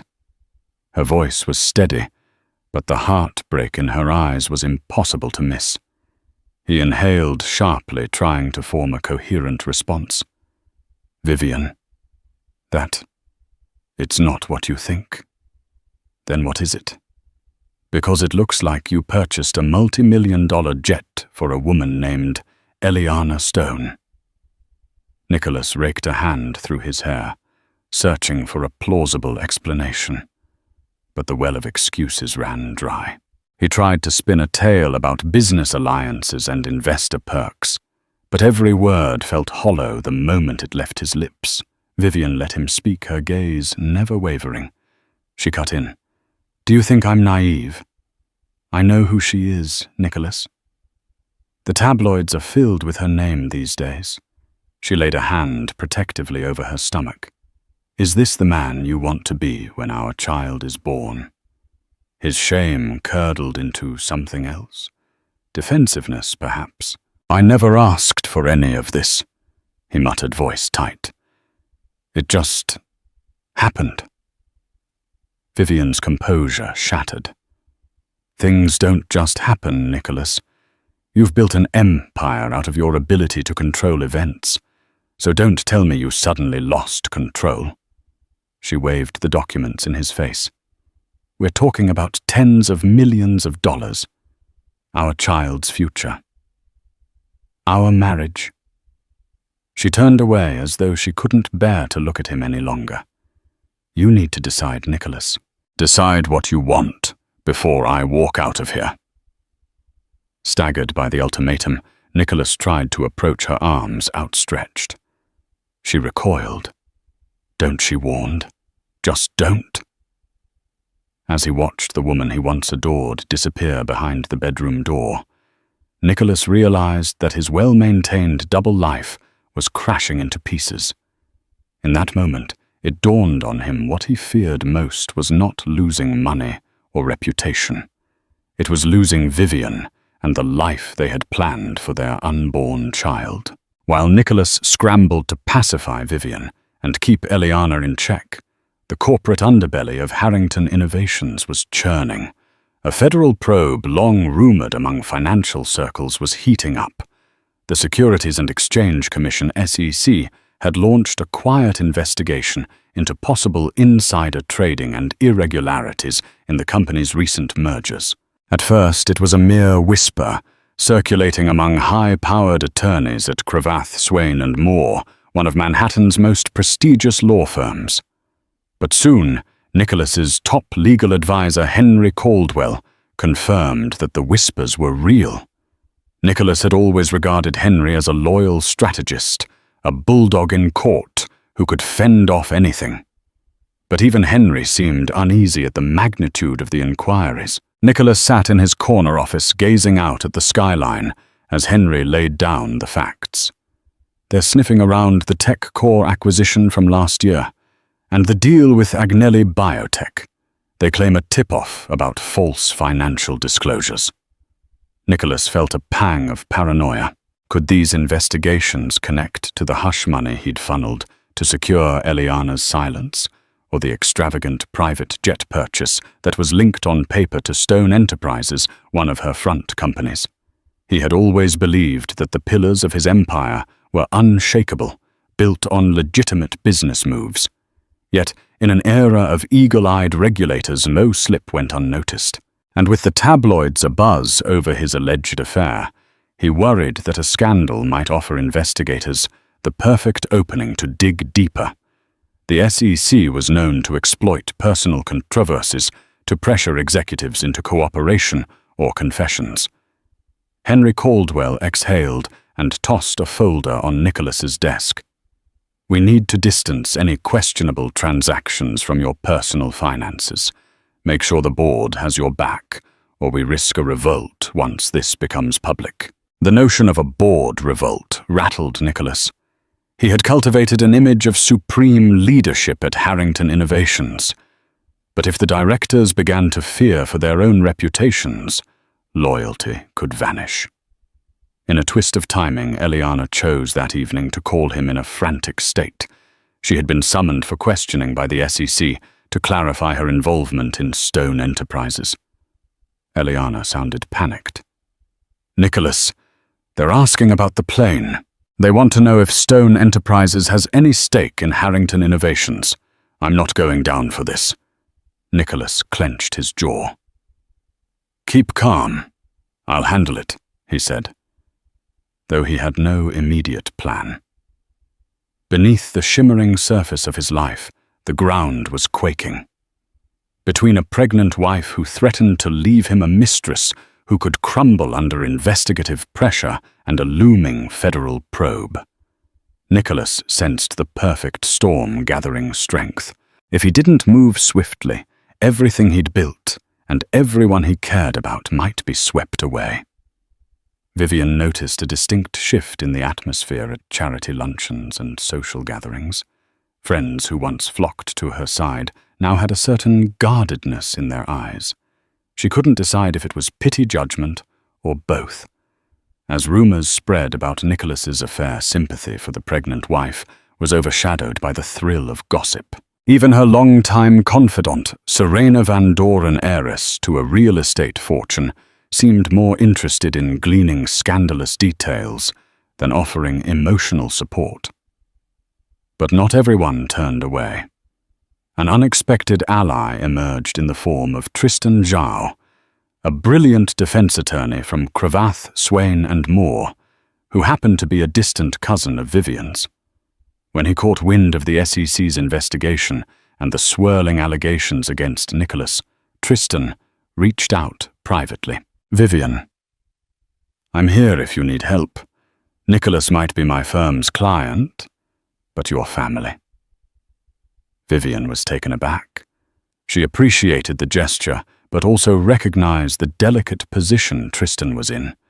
Representing Harrington Innovations meant he had to safeguard Nicholas's interests. Yet Tristan made it clear. "My loyalty is to truth and justice. If you're in legal jeopardy, or if you suspect wrongdoing that affects you and your child, I'll point you to the right resources." Meanwhile, Eliana found herself cornered by an unexpected visitor, Frederick Klein, a tabloid journalist known for his cutthroat tactics. He showed up at her penthouse suite at the Mandarin Oriental, brandishing a notepad and a cunning smile. "Miss Stone, I have reason to believe you're at the center of the biggest scandal in Manhattan. Care to comment?" Her first instinct was to slam the door. But Frederick was persistent, offering a tantalizing deal. If she gave him an exclusive, he'd publish a sympathetic portrayal of her. "We can paint you as the young entrepreneur caught in Nicholas Harrington's web," he offered slyly. Eliana felt the sting of humiliation. She had been too confident, believing she could handle the entanglement. But Nicholas had drawn her into legal complications that threatened her business reputation. Part of her wanted to expose his secrets, to let the world see him for who he truly was. Another part feared losing the lavish lifestyle he had provided, especially the prized private jet. In a smoky midtown bar, Henry Caldwell met with board members from Harrington Innovations, hoping to shore up support for Nicholas. But he found dissent instead. They worried about stock prices plummeting if the CEO was entangled in an affair and an SEC investigation simultaneously. Some murmured about forcing a temporary leave of absence. Others, more calculating, considered if they should cut ties entirely for the sake of the company's public image. Little by little, Nicholas's fortress of influence was being assailed from every angle. Allies were scarce, enemies multiplying.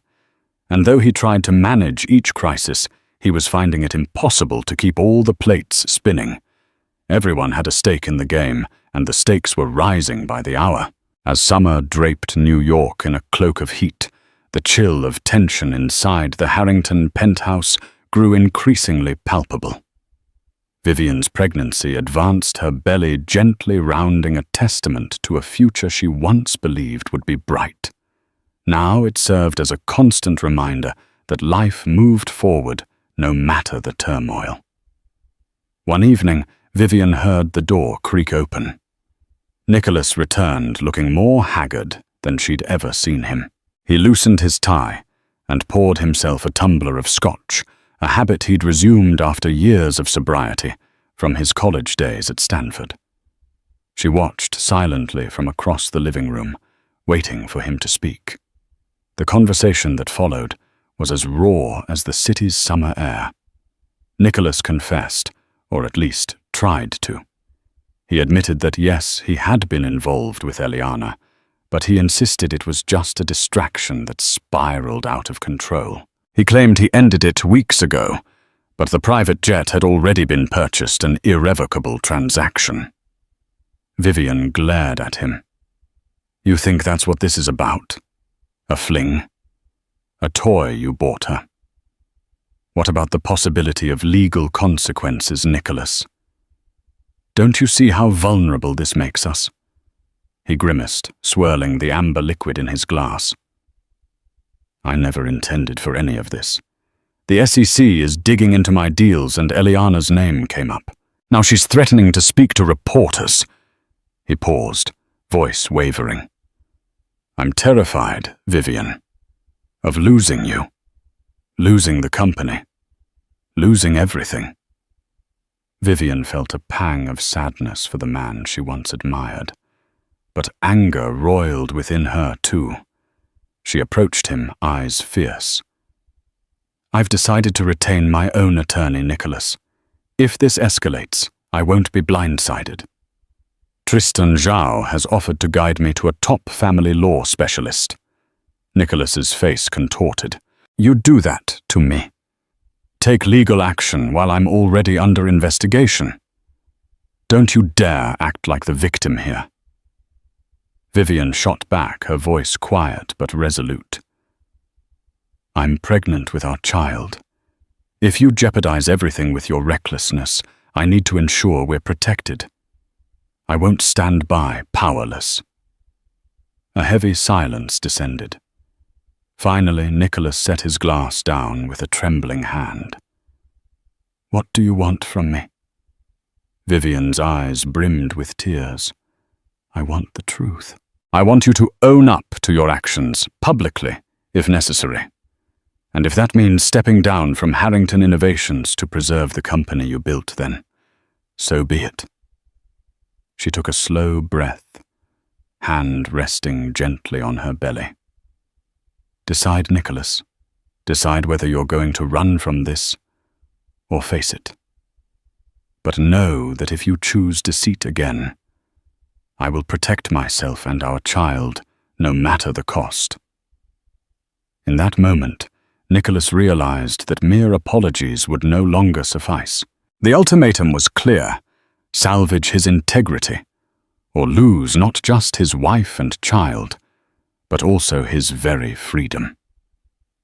When the story about Nicholas Harrington's alleged affair and the mysterious private jet finally hit the tabloids, it broke like a thunderclap across social media. Frederick Klein's publication headlined it as "Billionaire Lover's Air Affair. Harrington's Jet for His Secret Mistress." The accompanying photos of Eliana Stone stepping out of the sleek Gulfstream G650 were enough to set tongues wagging across the country. Nicholas's phone erupted with calls from board members, investors, and old friends demanding explanations. The PR department at Harrington Innovations scrambled to craft a statement. Vivian braced herself for the paparazzi who staked out the building lobby in hopes of snapping pictures of the devastated wife. Even Serena Van Doren called equal parts sympathetic and fascinated by the unfolding chaos. Amid the storm, Nicholas retreated to his home office, pacing like a caged animal. Eliana's betrayal stung. She had effectively confirmed the existence of the jet, if not the entire affair. He had tried to soothe her panic about the SEC, but in doing so he'd only made her more aware of how precarious his position was. With her new leverage, Eliana seemed ready to play all her cards. Desperate to salvage what remained, Nicholas arranged a secret meeting with Eliana at a discreet suite in the Four Seasons. When she arrived, her posture was tense, her expression wary. He tried to plead with her. "Eliana, why did you let it go public?" Her laugh was hollow. "Don't be naive. That reporter cornered me. My silence was worthless once the SEC got involved. Are you aware they're asking for my financial records? If I end up indicted for fraud because of you, I'll sing like a canary." Nicholas clenched his jaw. "I never intended for you to be implicated. Let me handle the SEC. I'll ensure your name is cleared. But please keep the media out of it. I'm trying to protect my wife and child." She eyed him skeptically. "You never told me Vivian was pregnant." Her voice held a hint of regret. "Had I known, I might have walked away sooner." Nicholas felt a surge of anger at her self-pity. "Eliana, this has gone too far. The board is ready to oust me. My marriage is hanging by a thread. Just name your price for your cooperation. I'll pay whatever it takes." She raised an eyebrow. "You think money solves everything. But you've built a reputation on power moves. Now the press wants blood, and the SEC wants to take down a big fish. If you can't offer me guaranteed safety, then my best bet is to protect myself by cutting a deal with them and with the media." He stood there, words choking in his throat. Eliana turned to leave, stiletto heels clicking on the polished floor. The door closed softly, and Nicholas was left staring at his reflection in the window. The private jet that once symbolized his dominion had now become a millstone around his neck, dragging him and everyone around him into scandal and potential ruin. Outside of the Manhattan social bubble, Vivian found respite in the quiet spaces of her childhood home in Connecticut. She often visited her mother, Catherine Chambers, a retired professor who lived in an ivy-covered cottage near Hartford. Sitting on the back porch, Vivian could almost pretend she was a little girl again, sipping lemonade while the summer breeze rustled the trees. But the illusion was fleeting. Her mind was consumed by the crisis unfolding back in Manhattan. She had just seen the tabloid headlines about the private jet. There was no escaping the humiliation that her husband's betrayal had become national fodder. Catherine sipped her tea, brow furrowed as she studied her daughter. You know, sometimes men think with their pride and lose sight of their vows. I'm not saying this to excuse Nicholas's behavior.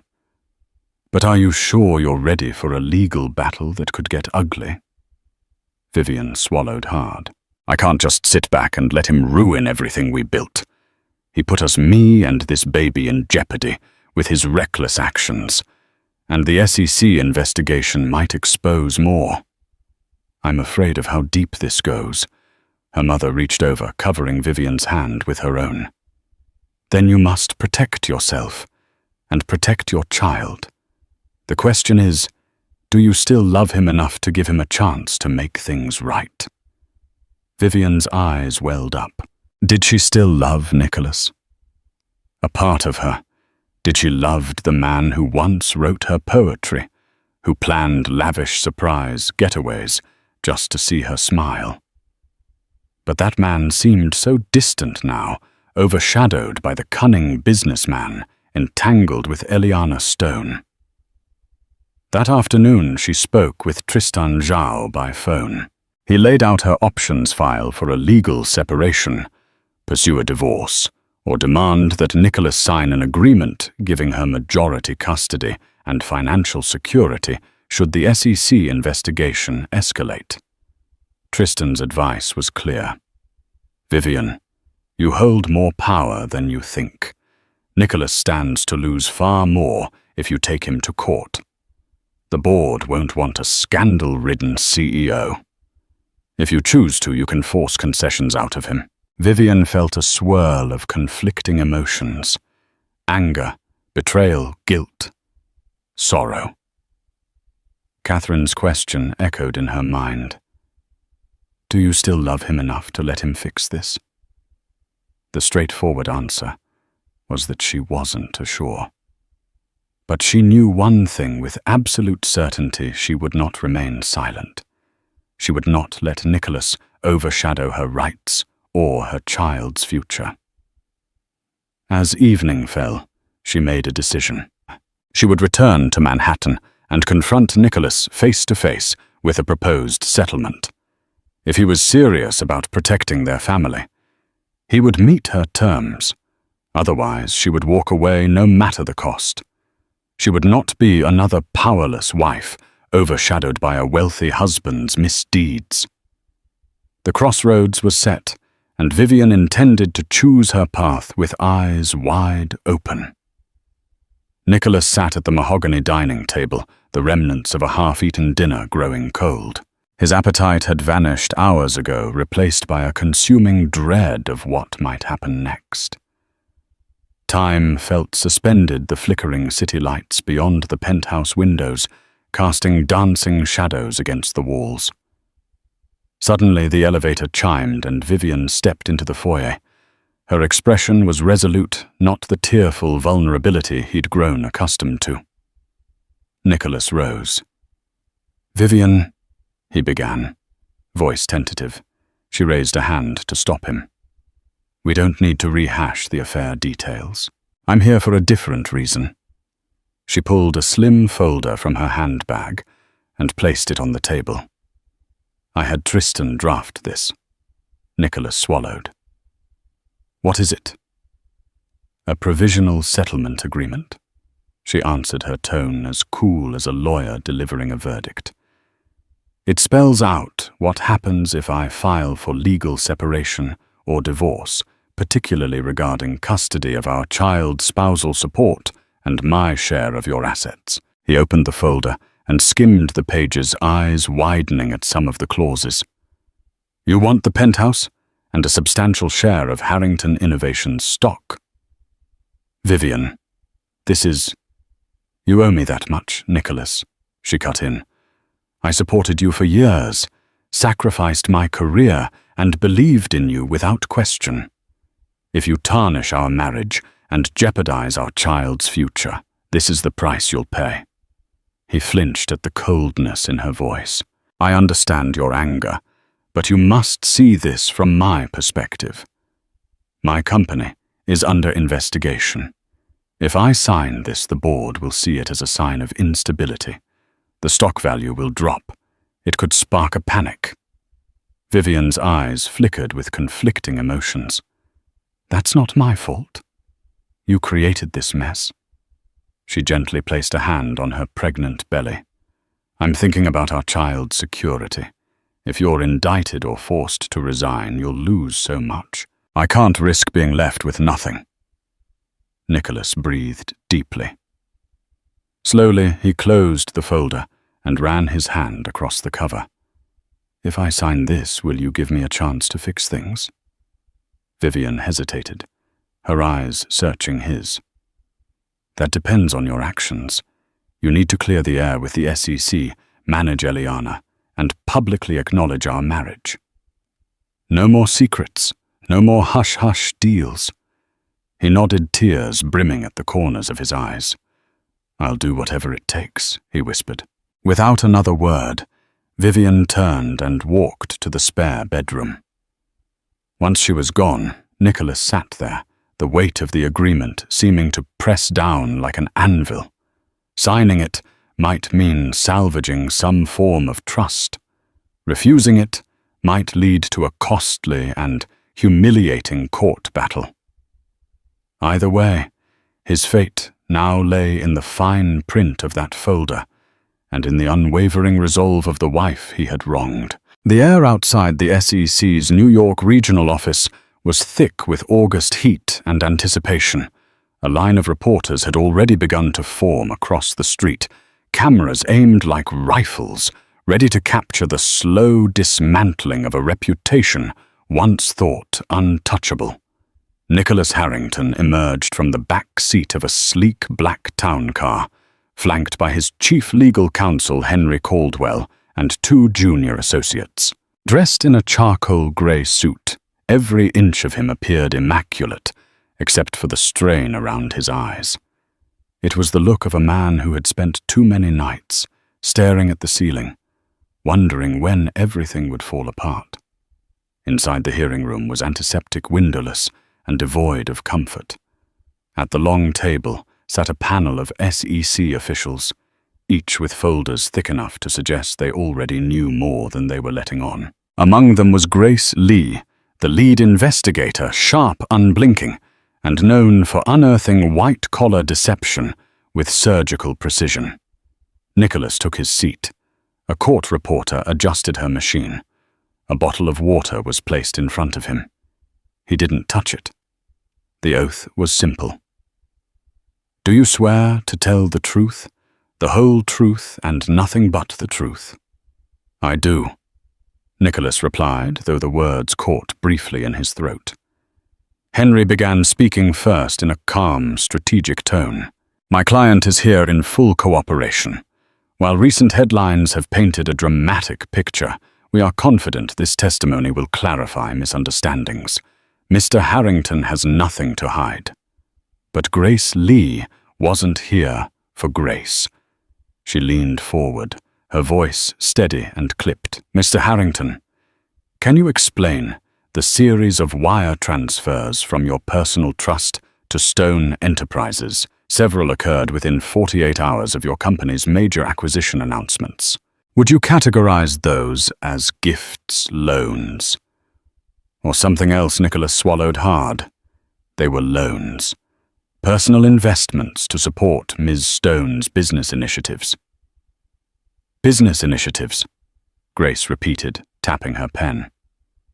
Interesting, considering Stone Enterprises doesn't appear to operate any physical locations or provide services. Its listed address traces to a mail forwarding center in Soho. Nicholas felt heat rising under his collar. Eliana Ms.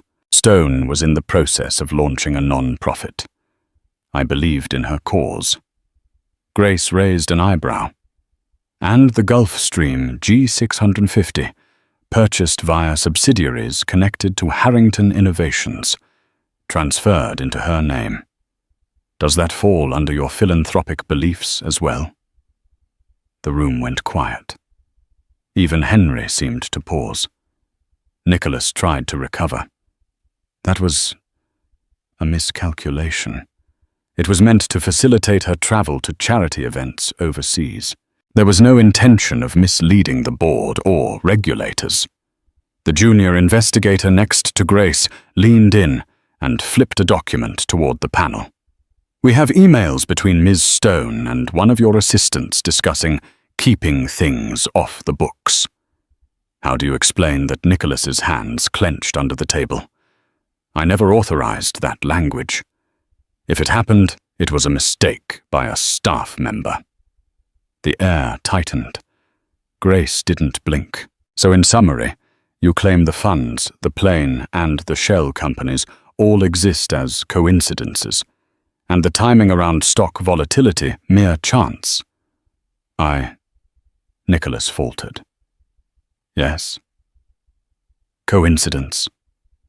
Grace sat back, satisfied with the discomfort her silence produced. Then she leaned in one last time. Mr. Harrington, this is not a trial yet.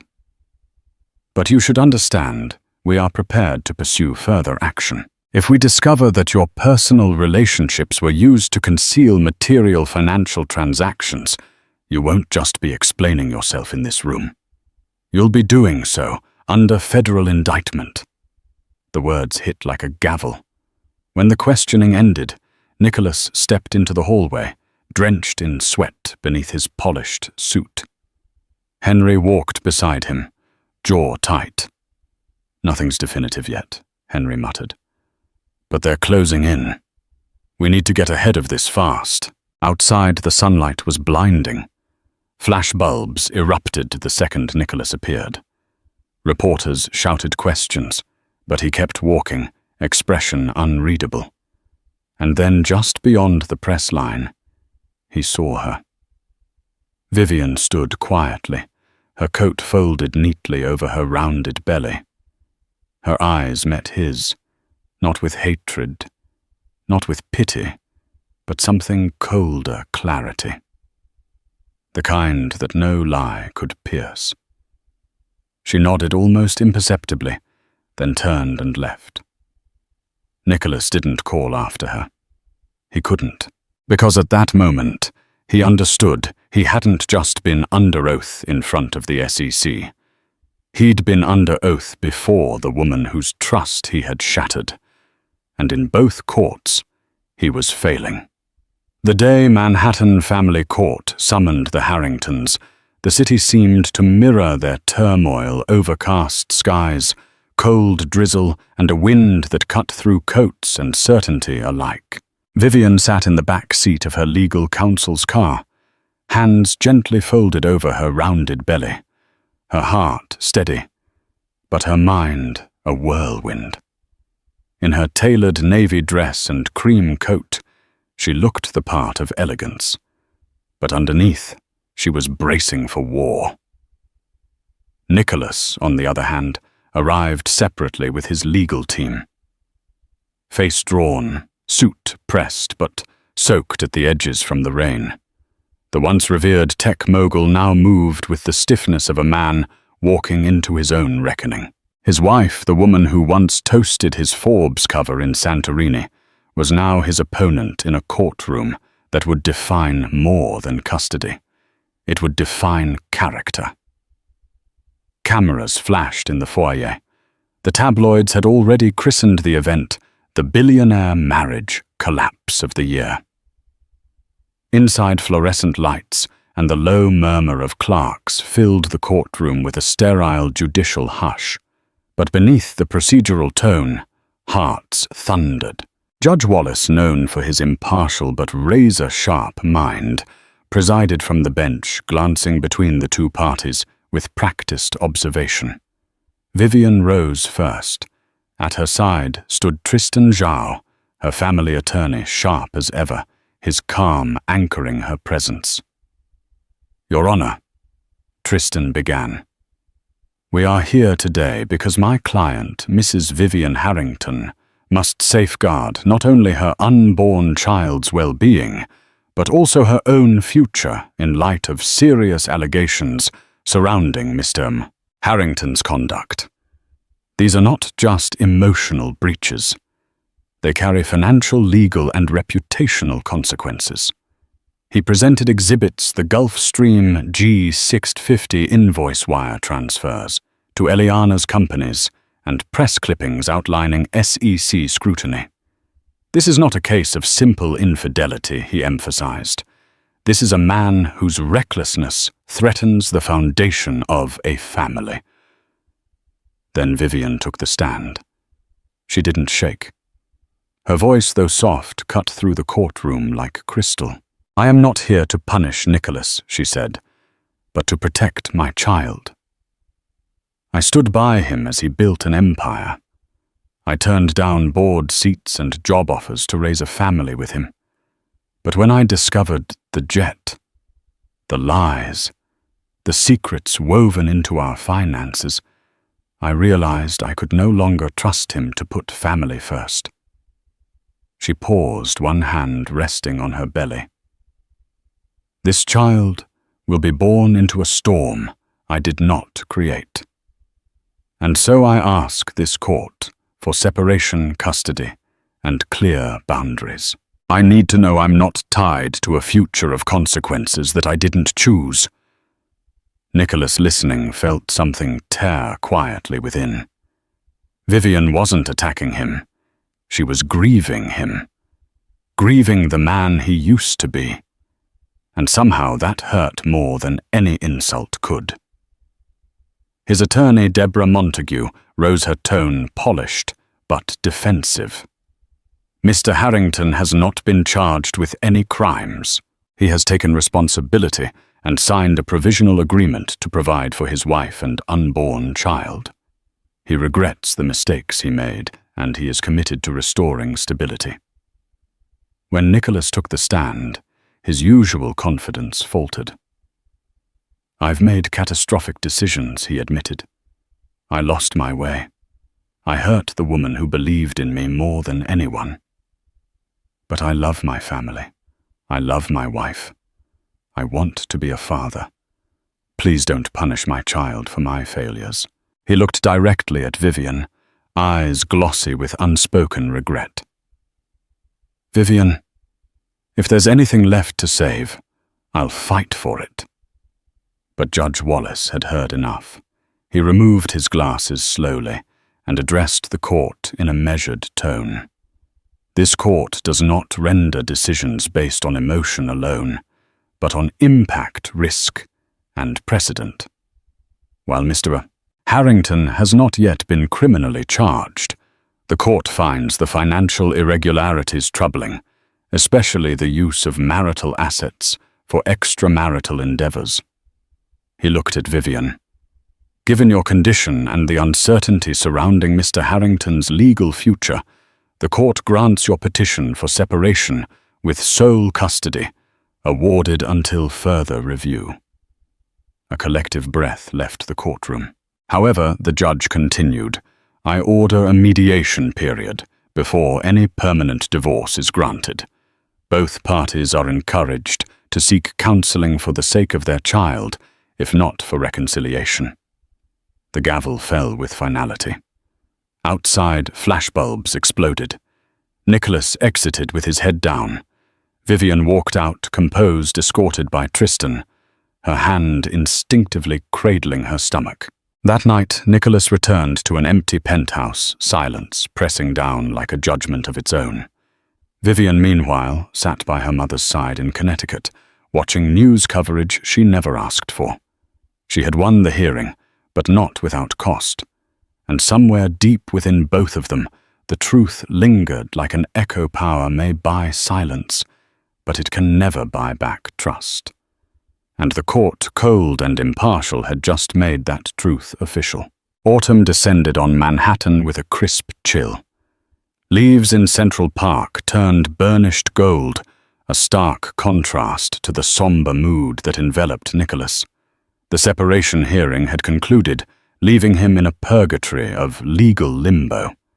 Harrington Innovations' board pressured him to step down as CEO temporarily until the investigations concluded. Eliana Stone had vanished from public sight, rumored to be negotiating a quiet settlement of her own with the SEC. In the midst of this maelstrom, Vivian's pregnancy progressed.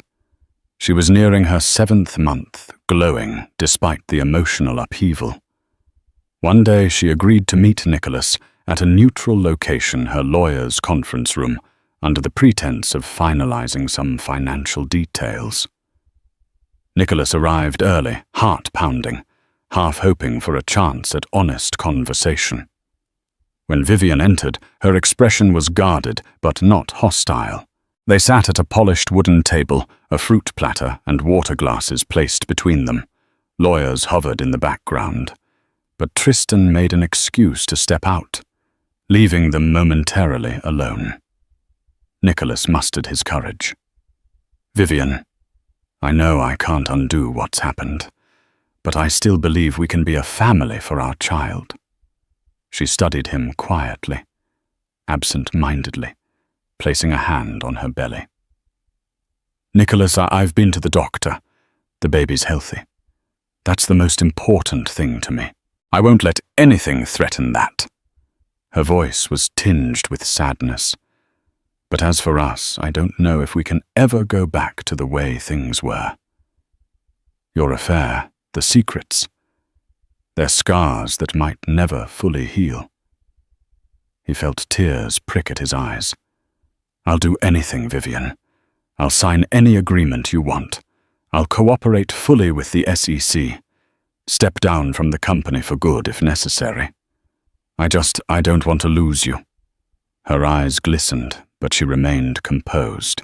"You've already lost part of me, Nicholas, and I don't say that to be cruel. It's the reality.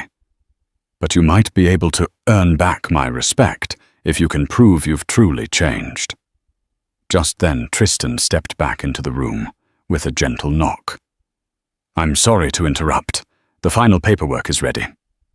Vivian sighed, stood up, and walked toward the door, but not before pausing. She turned to Nicholas, her voice soft yet resolute. "Focus on resolving your legal issues. Get the help you need. Let's bring this child into a world without fear. Then maybe we'll see if there's a chance for us." As she left, Nicholas clutched the edge of the table, emotions crashing over him in waves. He was neither free nor entirely condemned. The fate of his marriage, his reputation, and even his future as a father rested on his ability to atone for past sins. For now he would stand on the precipice of redemption, heart-pounding, hoping that one day the scales might tip in his favor, and that Vivian would find it in her heart to forgive him. 6 months later, a hush fell over a pristine maternity suite at Mount Sinai Hospital. It was the day that would rewrite the destinies of Nicholas and Vivian Harrington. Vivian was in labor, surrounded by an aura of calm determination. Tristan and Catherine, her mother, stood by for moral support. After hours of tense waiting, Nicholas arrived. He looked visibly drained, but resolute. The SEC investigation had finally concluded, leading to a negotiated settlement in which Nicholas admitted to minor infractions, but avoided criminal charges. He had also resigned from Harrington Innovations, relinquishing his CEO title in exchange for a consultancy role. The board accepted his departure as a necessary act to restore the company's public image. Though Vivian had held firm on their legal separation, she had allowed Nicholas the opportunity to be present for the birth of their child. The baby's arrival brought a fragile sense of hope, albeit tinted with the knowledge of everything that had transpired. In the hallway, Nicholas paced anxiously, memories flooding his mind, his first date with Vivian, their wedding day, the day he discovered she was pregnant. Each memory was a bittersweet reminder of how far they had strayed from their dream. The door to the maternity suite opened, and Catherine beckoned him inside. Vivian lay reclined, sweat on her brow, but her face softened when she saw him. "The baby's almost here," she said, breathless between contractions. Nicholas rushed to her side, gently taking her hand. "You're doing amazing," he whispered, voice trembling with emotion. She squeezed his hand, and for a moment, all grudges, all scandals, seemed to dissolve in the face of new life. It happened in a rush, the final push, the cry of a newborn echoing in the room. A son 8 pounds of possibility. A hush fell as the medical staff placed the baby in Vivian's arms. Nicholas felt tears spill down his cheeks. Vivian's face lit up with a radiant glow he hadn't seen in a long time. When a nurse asked if the father wanted to hold the baby, Vivian glanced at Nicholas and nodded. Carefully, he cradled his son, a tiny, fragile being who knew nothing of private jets or SEC hearings, nothing of betrayal or heartbreak. In that moment, Nicholas felt humbled, awed, and overwhelmed by the gravity of fatherhood. Later, when the baby was cleaned and swaddled, and Vivian rested Nicholas, stepped into the quiet hallway. His phone buzzed an email from Tristan's office, finalizing details of the separation agreement. The terms were generous to Vivian, as they should be. Nicholas had no regrets. The only thought that mattered now was that he had a son who deserved better than the mistakes of his father. He heard a soft voice behind him. "You can come back in if you like." Vivian stood in the doorway, hair disheveled, exhaustion etched on her face, yet she radiated a quiet strength. "Are you sure?" he asked, voice almost trembling. She nodded. "This baby is ours, and I want him to know his father, even if—" Her voice trailed off.